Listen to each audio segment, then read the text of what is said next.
Magandang araw kaibigan! Tuloy po kayo sa Felicidad's Channel. Sa mga kwento ng buhay at pag-ibig na hinalukay sa natatagong baul ni Felicidad. Pero bago po tayo magpatuloy, huwag niyo pong kalilimutan na i-like ang video, i-subscribe ang channel, at i-click ang notification bell para lagi kayong updated sa mga parating pa na upload.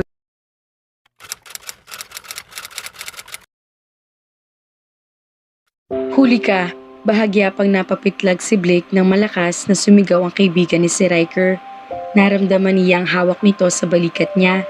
Senyales lang na nasa malapit na ito, kaya bago pa siya naging alerto para itagong ginagawa, nasilip na agad iyon ng isa sa pinakamaloko niyang kaibigan. Kasalukuyan na nasa clubhouse, si Blake, naroroon siya sa private area ng pagmamayari ng grupo nila. Dahil wala naman silang usapan na magkikita-kita magkakaibigan, naisip niya na walang iistorbo kung nandoon siya. Kaya nagiging feel free siya na magtago sa isa sa mga kwarto at minabuting sa garden ng private area ni Gwen ang ginagawa. Damn it! Huwag ka nga manggulat! Sinubukan niyang isara ang screen ng laptop para hindi na tuluyang makita ni Riker ang ginagawa. Pero nanatiling makulit ang kaibigan. Binigay lang nito ang ginagawa niya para lokohin siya. At huwag ka rin mang stalk na babae. Ingisi-ngisi ito pagkatapos magkaroon ng hinala sa ginagawa niya. But she's beautiful. Shut up, Riker. Lahat naman ng babae, maganda para sa'yo. May pagkababaerong kaibigan ni Blake, kaya hindi niya nagustuhan na sinabihan nito ng ganoon si Arya. Hindi niya gustong may nagkakagusto sa babae, lalo na ang isa pa sa mga kaibigan. Pakiramdam niya ay mapapaawi siya. Kumunot ang noo ni Riker. Tumaas ang isang kilay at maya-maya ay napangisi. Hindi rin nagustuhan ni Blake ang ngisi na ibinigay nito. Bakit mukhang galit ka? That's something serious. Girlfriend mo ba ang babaeng ito? Kailan mo siya ipapakilala sa amin? Si Blake naman ang bahagya naguluhan sa sinabi nito. Kumunot ang noo niya. Hindi kilala ni Riker ang babae. Hindi pa nito alam ang balita. Kung ganoon, ipinapaliwanag niyon kung bakit hanggang ngayon ay hindi pa rin siya kinukulit ng mga kaibigan. Maraming taon nang lumipas, pero hanggang ngayon ay in touch pa rin si Blake sa mga kaibigan. Kahit naging mahigpit sa kanya ang nag-ampon na si Mr. Mateo Artela, pagdating sa mga kaibigan niya ay hindi ito ganoon. Basta hindi niya pababayaan ang trabaho ay hindi naman nagre-reklamo ang matandang lalaki. Sa pananatili ni Blake kay Mateo ay mas nahasa pang talento niya.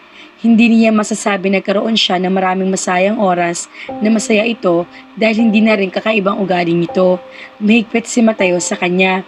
Ang gusto nito ay palagi lang na nakafocus ang atensyon niya sa pagpipinta. Kahit ngayong malaki na siya, ay gusto pa rin itong kontrolin ang buhay niya. Parang mas naging determinado pa nga ito. Paano kasi ay matanda na si Mateo. Kaya kakaunti na ang nagagawa mga paintings. Halos hindi na ito kumikita. Madalas ay sa kanya na lang nakaasa si Mateo. Ang pag-maintain ng palazzo nito ay €1,000 na ang halaga. Marami itong employed na tauhan na si Blake na rin ang nagpapasweldo. At dahil mabisyo ang nagampon sa kanya, malaki ang gastos ng matandang lalaki sa pang-araw-araw kahit na kumikita ng malaki ang isa lang sa mga obra nito. Mahilig ito magkasino at gumamit na ilan na rin sa mga ipinagbabawal na gamot. At ang pinakamatindi, hilig din ni Mateo na mambabae. Matikas pa rin si Mateo Artela kahit na senior citizen na ang maituturing. 61 years old na ito, matanda na at medyo hirap na rin na makapagtrabaho. Pero hanggang ngayon ay hindi pa rin ito inaalis ang bisyo sa buhay. Kaya kahit paminsan-minsan ay nakakapagpinta pa rin. Madalas ngayon ay siya nang sumusuporta sa matandang lalaki. Wala namang kaso kay Blake ang pagsuporta sa nag-ampon. Kahit masasabing hindi ito naging magandang ehemplo sa kanya, malaki pa rin ang utang na loob niya rito. Dahil kay Mateo, mas nahasa pa ang galing niya sa pagpipinta. Madalas man siya na napapabayaan sa pang-emosyonal na aspeto, binabaliwala lang niya iyon. Sa simula pa lang naman, ipinaliwanag na ni Mateo na wala na talaga siya makukuha rito pagdating doon. Financially, hindi siya nito pinabayaan. Legally, ay inampon din siya ng matandang lalaki. Ibinigay pa sa kanya ang pangalan. Isa si Blake sa mga tinitingalang pintor, hindi lang sa buong Italy o Pilipinas, kung hindi sa buong mundo. Laman ng malalaking art gallery sa Italy at iba't ibang bansa ang mga painting niya. Marami rin siya naging komisyon o project sa mga painting na pinapagawa ng ilan sa mga pinakamayamang tao sa mundo. Isa na nga roon, ang proyekto niya ngayon na pagpinta ng iba't ibang painting na magagandang sunset na ayon sa personal assistant ay pinagagawa raw ng may-ari ng pinakamalaking advertising agency sa New York. Sa edad ni Blake na 34, napakalaki na ng tinamasa niyang tagumpay. Maari nga na tumigil na siya sa pagpinta dahil na rin sa laki ng kinita. Kaya na niya mabuhay na masagana sa pera lang na iyon habang buhay. Pero hindi yun gusto ni Mateo sa kanya. Ang gusto nito ay magtrabaho pa siya para lalong lumaki ang kita niya. Pumapayag siya sa gusto ng kinilalang ama dahil may punto ito. Kahit malaking kinikita, kung patuloy niyang susuportahan ang nag-ampon sa mga bisyo nito, ay mabilis din iyong mawawala sa kanya. Pero hindi pagpipinta ang masasabing kinabubuhay ni Blake. Malaki rin ang investments niya sa kumpanyang itinayo nilang magkakaibigan, ang Child Care Group of Companies o CCG. Hindi man niya personal na hinahawakan iyon, ay malaki ang pera na ibinigay niya para gamitin kapital niyon. He invested in the company. Dahil naging isa iyon sa mga pinakamatagumpay na kumpanya sa buong mundo, hindi lang din basta-basta ang pera na kukuha niya roon. He profited a lot of just by investing money into it. Silang anim na magkakaibigan ay may kanya-kanyang investment sa kumpanya at nang dahil doon ay kinilala sila sa tawag na world-class billionaires. Hindi ko siya girlfriend, sagot ni Blake. Hinayaan niya si Riker sa gustong gawin dahil nahuli na rin siya nito. Pero gusto rin niya kontrahin ang sinabi niya. Maaari nga pala niya na sabihin girlfriend ang babae dahil nagpapanggap ito na ganoon sa kanya. Hindi kagaya ng akala na nakilala ang babae na si Arya na nalaman ni Blake ang pangalan mula sa balita. Hindi siya mahilig magbasa ng tabloid. Pero dahil sa kalokohang ginawa nito na dinawit pa siya, ay nagawa niya magbasa niyon. Updated ang personal assistant niya sa lahat ng bagay na may kinalaman sa kanya. Lalo na at protocol niya na kapag may mga balita na lumabas tungkol sa kanyang masama man o mabuti, ay dapat na ire-report nito agad iyon. Kaya nalaman niya ang kalokohang ginawa ni Arya. Gusto sana kumprontahin ni Blake si Arya.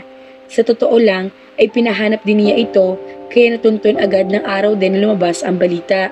Kaya lang, kagaya noong una, ay sa seaside din sila pinagtagpo. Nagmukha tuloy naging coincidence lang ang kanilang pagtatagpong muli at hindi sinadya. Tumatak man masyado kay Blake ang unang pagkikita nila ni Arya, hindi niya akalain na susunod nilang pagtatagpo ay ganoon ang mangyayari. Gusto niya makita ulit ang babae pero hindi sa ganoong paraan. Pero ang babae pa mismo ang gumawa ng paraan, isang paraan na nakakagalit para sa kanya. Gusto niyang alamin kung bakit nagawa iyon ni Arya at kung paano siya nito nakilala. Pero kahit siya ay nagulat din na mukhang hindi naman siya talaga kilala ng babae. Pero paano nagawa ni Arya na gamitin ang pangalan niya? Paano siya nito nakilala? Pero alam ni Blake na magiging mahabang paliwanagan kung sakaling aminin niya ang lahat at kumprontahin si Arya. Habang tinitingnan niya kasi ang babae, mukha itong inosente sa nangyari kahit hindi itinanggi ang tungkol sa pagkakasama sa balita. Naguguluhan siya pero may isang bahagi na isip niya na parang ayaw na kumprontahin agad si Arya. Mas gusto niya madiskubre ang lahat sa paraang hindi rin nito malalaman na iniimbestigahan niya kung bakit nangyari iyon. Magulo, pero ganoon ang nararamdaman niya. O gusto lang talaga niya magkaroon pa ng panahon para makasama ang babae. The girl haunted him. Hindi ba? At gusto niyang gumawa ng paraan para makita ulit ito dahil doon, binigyan siya ni Arya ng dahilan. Pero kung kumprontahin niya ito agad, baka hanggang ganoon na lang ang pagkakakilala nila sa isa't isa. Surely, may kasalanan si Arya sa kanya. Kinaladkad ng babae ang kanyang pangalan sa putik. Ginulo nito ang privacy niya at nagsabi ng kasinungalingan sa mga tao tungkol sa kanya. Kailangan niya itong parusahan, pero may isang bahagi rin ng puso niya na hindi iyon gustong gawin. Kaya nag-isip siya ng ibang paraan para mapalapit sa babae na hindi nalalaman na ang dahilan ng paglapit ay dahil sa charade na ginawa nito na kasama siya. Kung ganoon, sino siya? Bakit tila interesado ka sa kanya? Nanunudyo-pang tanong ni Riker. You're stalking her.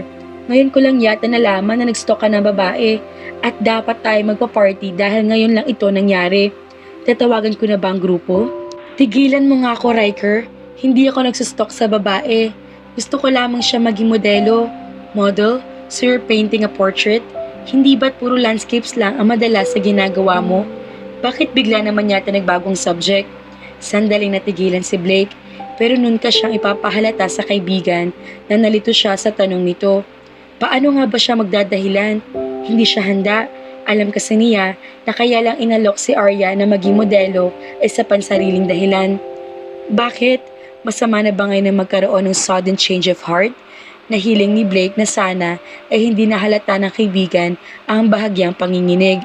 Nagkibit balikat si Riker. If you say so, pero dapat hindi na rin kita inaasar. Malaki ka na, masaya nga iyon, nalalagay ka na sa tahimik. Baka kapag naging ganoon ay mabawasan ang pagkasuplado mo. It is a good thing, pero hindi pa rin mapigilan ito na mapatingin sa laptop niya. Pero talagang maganda siya. Totoo bang model ang gusto mong gawin sa kanya? Hindi mo siya girlfriend? Dahil kung itigil mo ng pagiging babaero mo, Riker, she's off limits. Binigyan niya na nababantang tingin ng kaibigan. Itinaas ni Riker ang isang kamay. Okay, fine.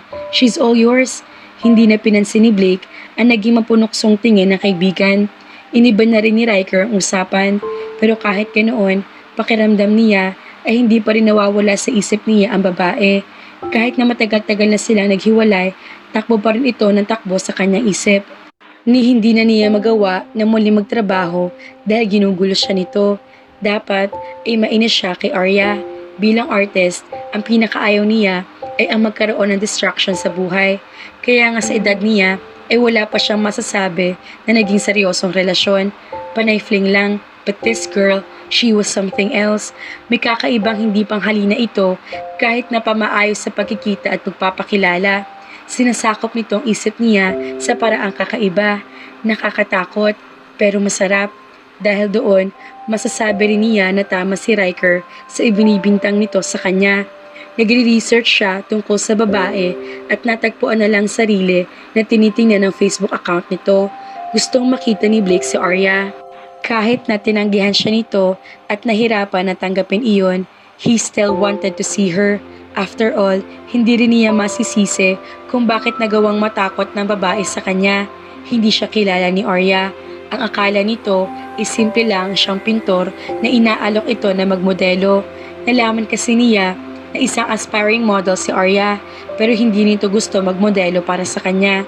Para sa isang painting na kung sakali magawa na yung obra maestra ay mas malaki pa ang isisikat nito. Pero sa kabilang dako, may malaking bahagi ng isip ni Blake na ayaw sukuan ng babae. Kailangan niyang mahanap si Arya. Gusto niya itong makasama.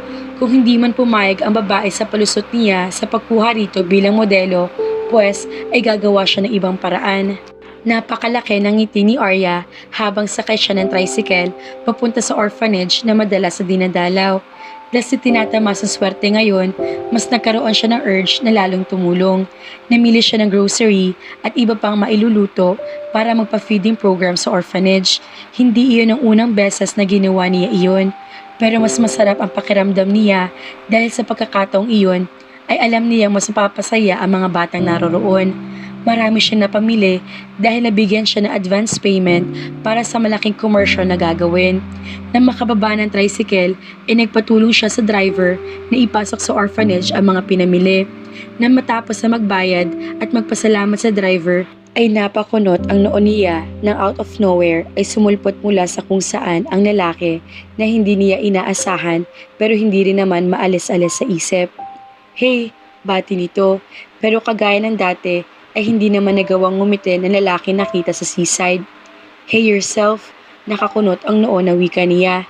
Anong ginagawa mo dito? Nagtaka si Arya. Tinanggihan niya ang alok ng lalaki na maging model nito. Kahit pangarap na yumaman, mapili pa rin siya sa mga proyektong ibinibigay sa kanya. Hindi siya ganoon kadyaga para mag-post na matagal para lang sa isang pintor. Hindi rin niya ito gaano kakilala. Hindi nga niya alam kung sino ang lalaki at kung ano ang pangalan nito. Paano kung niloloko lang pala siya nito na isa itong pintor? Hindi pa naman maganda ang una nilang pagkikita. Binasta siya ng lalaki. Paano kung bastusin din siya nito habang ipinipinta? Kahit na may kakaibang atraksyong nararamdaman, mas pinanaig niya ang sinasabi ng isip. Hindi siya dapat basta-basta nagtitiwala. Ang akala niya ay susuko na ang lalaki pagkatapos sa tanggihan nito. Hindi rin kasi siya nito tinangkang habulin, pero nagkamali siya. Mukhang hindi ito basta-basta sumusuko. Sinundan pa siya. Kung paano nagawa iyon ng lalaki ay bahagya niya ikinabahala. Bahagya lang dahil kahit paano ay nagustuhan niya na hindi pa rin pala sumusuko ito. Nalungkot din kasi siya na parang sinukuan lang siya nito, na ibig sabihin ay hindi talaga ito ganoon kainteresado sa kanya. Nagkabit balikat ang lalaki. Ikaw, anong ginagawa mo rito? Sinabi niya ang dahilan. Tumangutango ito. Tutulungan na kita. Sigurado ka? Nagulat si Arya na gustong tumulong ng lalaki. But on the other hand, ikinatuwa niya iyon. Sa totoo lang, ay problema nga niya kung sino ang tutulong sa kanya. Si Melvin sana ang kasama, pero dahil biglaan naman itong pinapasok ng boss ay hindi nakasamang kaibigan. May mga madre man sa orphanage na handang tumulong ay ramdam niya na mahihirapan din siya. May kaunting games din kasi siyang inihanda para kahit paano ay mapasaya niya ang mga bata at kailangan din niya na makatulong para doon. Subukan mo, anang lalaki na nauna pang pumasok sa kanya. Ito rin ang nag-ayos ng mga gamit. Parang sanay na tumulong ang lalaki. Na makita rin nito ang mga bata sa orphanage na pinuntahan nila ay kinumusta nito ang mga ito. Kahit sa mga madre sa orphanage ay ganun din ang ginawa ng lalaki. Bahagyang ipinagtaka ni Arya ang ginawa ng lalaki. Parang alam na alam kasi nito ang ginagawa ng isang feeding program. Nag-supervise din ito sa ilang activities na pinagawa niya sa mga bata. Nagpag-game siya ay aktibo rin ang lalaki. Pinag-drawing niya mga bata at kung sino man ang may pinakamagandang drawing ay bibigyan niya ng prize. Nagbigay siya ng 1 oras para sa pag-drawing ng mga ito. Ang may 3 pinakamagandang drawing na bibigyan niya ang premyo. Nagbantay lang siya habang ang lalaki ay nagra-rounds para tingnan ang mga bata. Naobserbahan niya tuloy lalo ito. Ilang beses nitong pinuna ang mga drawing ng bata. Hindi pa rin ngumingiti ang lalaki. Pero hindi naman ito yung tipo na masungit sa pagpuna na nakikitang mali sa drawing ng mga bata. Sa halip pa nga ay tinuruan nito ang mga bata na lalo pang maayos ang pagguhit. Ang dami niyo pong alam, kuya. Artist po ba kayo? Tanong ng isang bata. Simpleng tumango ang lalaki. Kahit ilang beses din na magpasalamat ang mga bata sa turo na ibinigay ay tila hindi rin nito iyon dinidibdib. He looked so humble.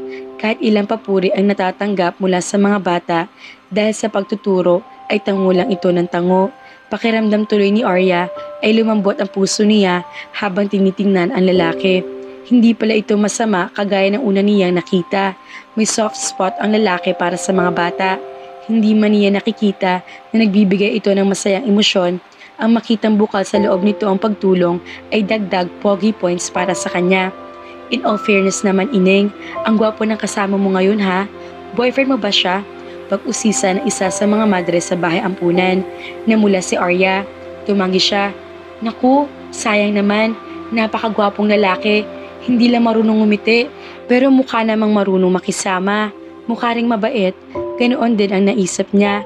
Kagaya ng mga nangyari, hindi niya inaasahan na makikita na ganoon naman pala ang lalaki. Kahit hindi pa naman niya alam ang totoong pangalan nito, dahil sa mga nakita ngayon ay unti-unti na nakuha ng lalaki ang kanyang tiwala. Pumili siya ng 3 pinakamagandang drawing. Halos lahat ng mga iyon ay nabigyan ng personal na instruction ng lalaki. Dahil may awarding, mayroon din na picture taking. Niyaya niya ang lalaki na sumama sa picture taking dahil nakita ang 3 napili ay personal na tinuruan din ito. Tumanggi ang lalaki pero napapayag din sa huli. Mukhang ilang pa ito sa pagpapalarawan. Pero nang lokohin sila ng mga madre at bata na sila naman ang magpakuha ng larawan, ay hinapit pa siya agad ng lalaki. Bahagya nagulat si Arya sa nangyari pero pumayag din. Nang matapos ay tiningnan niya ang lalaki na nakitang tumigin din pala sa kanya pagkatapos. Nakahawak pa rin ang mga kamay nito sa baywang niya at nakahapit pa rin sa kanya. Kahit kailan ay gusto ni Arya na mapalapit sa kahit sinong lalaki. Kahit kay Melvin ay hindi niya gusto magkaroon ng malapit na physical contact gaano man sila ka-close sa isa't isa. Naiintindihan iyon ni Melvin. Madalas talaga ay naiilang siya kapag nagpapalapit sa isang lalaki. Dapat ay maramdaman din niya iyon ngayon. Pero sa halip na lumayo, tila nagustuhan pa niya ang closeness nila ng lalaki. Tumitibok na naman ang kakaibang puso niya at mas malakas pa iyon kaysa noong una sila nagtagpo. Sa pagkakadikit din sa lalaki ay tila may kuryenteng dumali sa kanyang balat. Nakakagulat pero kagaya ng tibok ng puso, iba rin ang pakiramdam. Mas may papaliwanag na masarap iyon kaysa sa nakakatakot. At nang lumayo ang lalaki sa kanya, ay bahagya pa siyang nalungkot na natapos na agad ang moment na iyon. Nang matapos ang feeding program at nagpaalam na sila sa mga bata at madre ay hindi pa rin umaalis sa tabi niya si Arya ang lalaki. Nagustuhan niya na sinusundan pa rin siya nito dahil iyon talagang gusto niya. Kailangan niya magpasalamat si lalaki sa pagtulong nito sa kanya. Tutal, mayroon siyang pera para maitreat ito, may natira pa kahit paano. Pagkababa nila ng tricycle na inupahan ay naramdaman agad niya na hindi naging komportable ang lalaki. Kagaya rin ng hindi nito pagiging komportable sa loob ng tricycle. Paano naman kasi ay dinala niya ito sa bangketa. Huwag mong sabihin na dito ka nakatira, malapit dito. Wika ng lalaki na makababa sila. Kung ganun, okay lang ba sa'yo na ihatid ako sa bahay? Kunot ang noo na tiningnan siya nito. Hindi pa ba obvious sa ginagawa ko? Shucks, ano ba talagang gusto ng lalaking ito sa akin? Tanong ni Arya sa isip. Gusto raw ng lalaki na maging modelo siya. Pero pakiramdam niya, ganoon na ba talaga kapag sinusuyo na maging modelo? Gusto pa na ihatid sa bahay? Nagulat man ay hindi rin niya maiwasang mapangiti. Ha, so determined, pero hindi naman talaga ito ang papunta sa bahay namin. 1 jeep away pa, kaya kita dinala rito para matreat naman kita sa ginawa mong pagtulong sa akin. Treat? Dito sa bangketa? Bahagi ng laki ang mga mata ng lalaki. Oo, kakaunti na lang ang pera ko, kaya pagpasensyahan mo na. Dito na lang tayo sa paboritong isawan ko, ikaw ititreat ha. Sana okay lang sa'yo.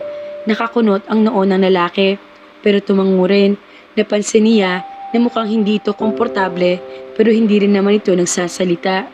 Ito bang unang beses mo na kumain sa ganitong lugar? Sandaling natigilan ang lalaki habang kumakain, saka umiling. Talaga? Napapansin ko kasi mukhang kanina ka pa hindi naging komportable. Nung nasa tricycle, dumating tayo sa bangketa at ngayon naman, nasa isawan tayo. Mukhang hindi ka sanay sa mga gawain pang mahirap. Nagawa ko na ang mga bagay na ganyan. Isa pa, magaling ka mag-Ingles. Sabihin mo nga sa akin, mayaman ka ba? Interview ba to? Umiling si Arya. Hindi naman, pero kailangan kitang makilala. Alam mo yun, dapat talaga ako matakot sa'yo kasi bigla-bigla ka nalang sumusulpot sa tabi ko. Oo, tinulungan mo ko ngayon, pero hindi iyon sapat para pagkatiwalaan na kita ng husto dahil hindi maganda unang ipinakita mo sa akin. Kung tinatanong mo kung mayaman ako para masiguro mo kung malaking ibabayad ko sa'yo para maging modelo, mayaman ako. Kaya kitang bayaran ng malaki para lang mag-post ka bilang modelo ko. Tiningnan siya ng lalaki ng mataman. Napansin niyang sandali rin ito naguluhan pero maya-maya ay nakabawi rin. Sikat ka na ngayon. Kung magagawa kita maging modelo sa painting ko, umaasa ako na sisikat din ang painting ko. Pero isang kalokohan lang ang lahat ng iyon. Gusto sanang itama ni Arya ang mali. So far, masasabi niya na nakatulong talaga ang malaki ang naging pagkakamali na iyon. Pero dahil wala pa naging damage ang pagkakamaling nagawa, pinili niya na panindigan na lang ang lahat. Napalunok muna si Arya bago nagsilita ulit. Iyon lang talaga? Paano kung hindi mo naman ikasikat ang tungkol sa pagiging sikat ko kuno ngayon? After all, hindi naman talaga ako masasabing sikat at naputol ang pagsasalita niya na magkibit balikat ang lalaki. Gusto ko lang, saad nito, saka ay pinagpatuloy ang pagkain. Mukhang naging komportable na rin ang lalaki kalaunan. Walang tanong-tanong din na kinain nito ang pagkain nasa harap. Pwede bang gusto mo na lang din ako? Naisip ni Arya nang titigan siya ng lalaki pagkatapos. Magkaharap sila sa upuan kaya naging madali para sa kanya na lalo itong titigan. At sa bawat pagtitig, pakiramdam niya ay lalong naloloko ang puso niya dahil lumakas lalo ang tibok niyon. Napakagwapo talaga ng lalaki. Kahit napaka-weird na ugali, may malaanghel itong muka. Inaamin na niya sa sarili na physically attracted na talaga siya dito. Hindi rin masama na magustuhan niya ito, lalo na sa mga ipinakita nito sa kanya ngayong araw. What? Bakit mo ko tinitingnan ng ganyan? tanong nito nang mapansin ang ginagawa niya. Hindi na nagpakyeme pa si Arya. Ngumiti pa siya. Gusto ko lang din. Tumaas ang isang kilay ng lalaki. Ako yata ang dapat matakot sa'yo. Tumawa siya. Hindi open book naman ako eh. And hey, open book. Hindi ko man lang pala formal na ipakikilala sa iyong sarili ko, no? Ako nga pala si Arya. Alam ko, nabasa kong tungkol sa article sa'yo sa dyaryo, remember? Oo nga pala. Pero ikaw, ano bang pangalan mo? Hindi mo man lang, bago pa man matapos ang sinasabi niya, ay inilahad ng lalaking kamay nito. I'm Luke. Luke, tinanggap ni Arya ang pagpapakilala ni Luke. Nahawakan niya kamay nito at nang muling dumampo ang tila kuryente sa kamay, lalo na siguro ni Arya ang nararamdaman. May kakaiba, malaki at matindi sa lalaking ito na hindi niya maipaliwanag. Tunay na mahiwaga ang pag-ibig, mga kafelisidad. Ika nga, ay bago pa lamang magkakilala sina Blake at Arya, pero mukhang may kakaiba na silang nararamdaman sa isa't isa. Abangan po natin ang susunod na mangyayari sa kwentong pag-ibig ni na Blake at Arya. Kaya naman, abangan!